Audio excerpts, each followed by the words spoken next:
The thing is that, because it's not socialized medicine, it's the rich guys who can afford the best doctors that get the best help, right? And mainstream media doesn't help as well. And I would say from the outside, it's where it's changing the fastest towards a good slant.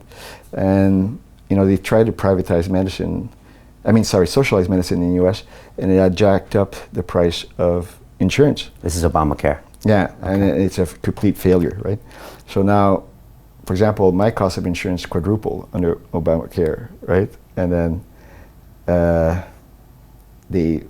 Trump said, do whatever you want, but I actually canceled my medical insurance, which was illegal under Obama. Okay. But when Trump got to power, I canceled mine, and then I just pay out of my own pocket.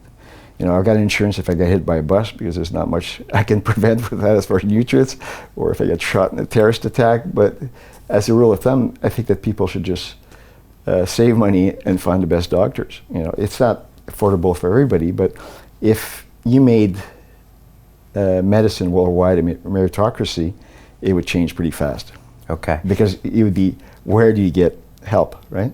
Yeah. And then you look at surgeons, there's a lot of people who are trained in surgery, but where do people look for surgeons in the US who has fixed or did surgery on the famous athletes? So the guys with the most pro athletes are the ones that tend to get the most work. Right? But there's a lot of, on the other side of the coin, is like some guys will pay, that's not well known, they'll pay to be, let's say, the doctor of the New York, blah, blah, blah, right? And then they get instant credibility of that, but it could be very incompetent. For example, I had a guy who played for an American football team, and he complained of wrist pain. And I said, go see my wrist specialist, because you find with surgery, usually guys are only good at one joint, right? So I sent him to this guy, and the guy goes, if you don't get surgery, your wrist is gonna fall off. But the team doctor said, no, you're fine, right? Because in the US, if you play American football, you don't have a secure contract, so you just meet. There's 50 guys who want your job. So they did the surgery, and he played an extra 3 years. But if you had followed the team medical doctor's advice, his career would have been probably over in a week, right?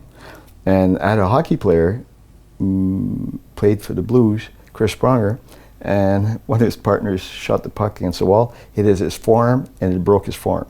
So he went to see the doctor for the Blues. They did surgery, and when he came out of surgery, that's all he could do.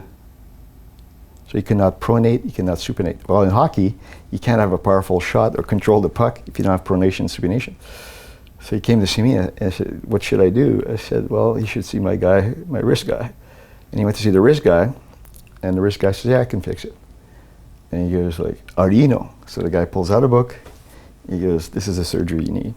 Back to the science. Yeah, so he goes, okay, why do you know about this? He goes, close the book, I wrote the book. So he was the best wrist guy. And anytime somebody has injured a forearm or wrist, I always say this is the guy to go.